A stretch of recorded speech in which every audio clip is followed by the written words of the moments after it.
In this video, I'm going to show you how to install and set up the Pippa app. If you're familiar with installing apps on your phone or your tablet, you should be able to handle this quite happily. If you'd like a bit more assistance though, please watch this guide and we'll show you how to do it. The Pippa app can be used to set the configurations on your Pippa. The main one of these is the phone number or numbers that it will use to send a message if it detects a hazard. So if your Pippa detects a hazard on your stove, so for example if you've left the stove on or the stove is getting to a situation which could cause a fire, for example your oil is getting hot or your pan's boiling dry, it will send a text message and can phone either yourself or a friend or a relative or a neighbour to warn of the hazard. If you install the app on this, you can then set which numbers you'd like it to call and who you'd like it to text if it does detect an emergency.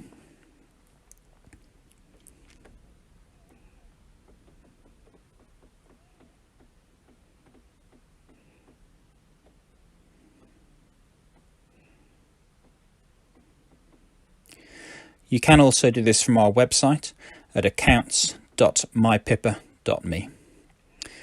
Okay, so I'm going to go into the Play Store. If you're on iOS or an Apple or an iPad, it'll be the App Store, but the process is exactly the same.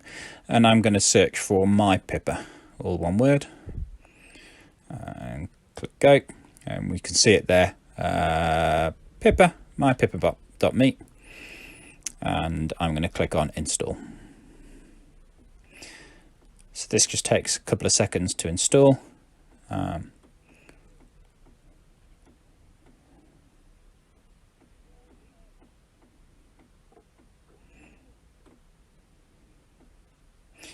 Okay, that's installed.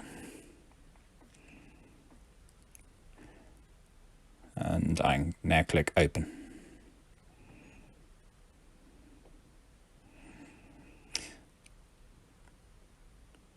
So this is the Pippa app. Now it's a new Pippa. We don't have an account. You may have one already created if you got your Pippa from your insurance company. So your Pippa may already, when you registered to accept a Pippa from your insurance company, and if you did create an account at that point there, you can log on using those same credentials. But if you didn't, just create a new account here. So if you use the same email as you did when you logged on and create a password, it's the same process for the password. You need to have a capital letter in there and a number and a character of some sort. Okay, and if you put your phone number in here, you can select from the drop down what your country code is. So if you're in the UK, leave it on the UK. If you're somewhere else, then put that in. Because it's an international code, just leave the 0 off the front. So instead of putting 07 whatever, just start it with a 7.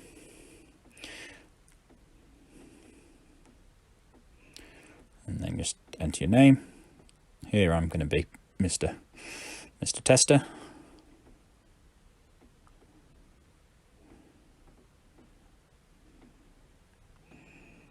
Okay, and that's done. Oh. Create account, and I didn't press the button properly. Hang on a sec.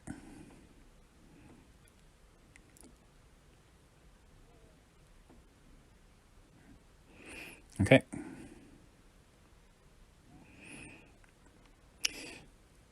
So it now says, looks like you don't have any devices yet. You can add one from the account section. So it's created the account, and now we need to tell it about our Pippa. So my Pippa's already installed up above the stove there, because I did that in the installation video. So if I click on go to account, there's just a warning there that your email has not been verified. If you go to your email address, you'll see there's a verification button to press. So I click on set up my device, and we can see here it's showing us to pull the tab out the back of the Pippa. Now we did that in the installation video. My Pippa's already installed.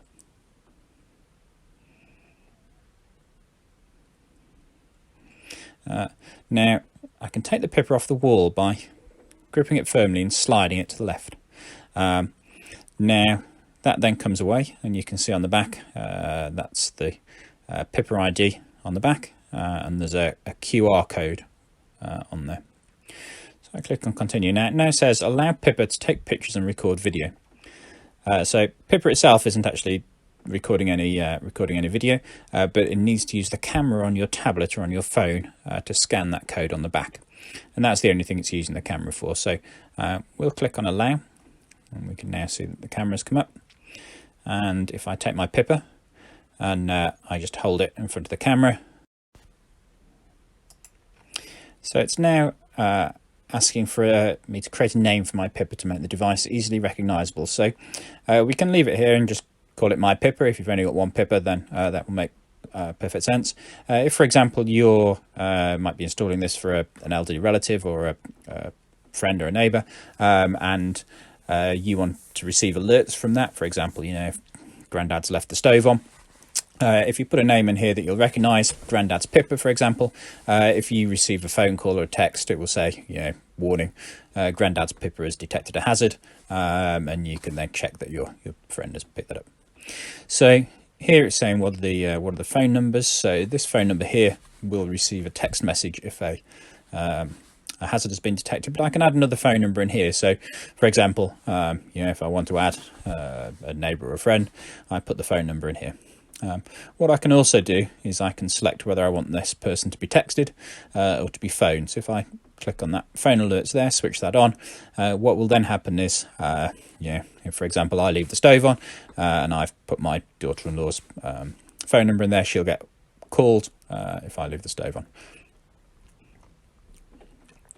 So we're now fitting the Pippa. Now we've already gone through these steps because we installed the Pippa in the installation video. So we can see that the Pippa wall plate is there above the stove, and to put the Pippa back on, we basically line it up. It might take a bit of a wiggle, and then we push it very firmly towards the right, and you should feel it click, and it should be nice and firmly secured. So give it a good tug, make sure that it's stuck well to the wall. We definitely don't want the Pippa to come off again. It could land on your stove and that'd be hazardous. So take it off, slide to the left, to put it back on again, slide to the right.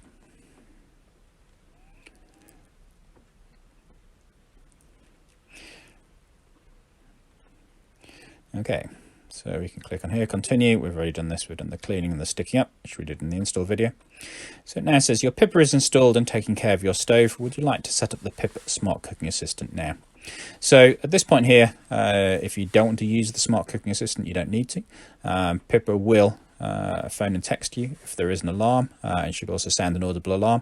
However, if you look on our other videos on setting up the Smart Cooking Assistant, we'll show you how you can do that, and it will help you get the perfect steak or the perfect pancakes or poached egg.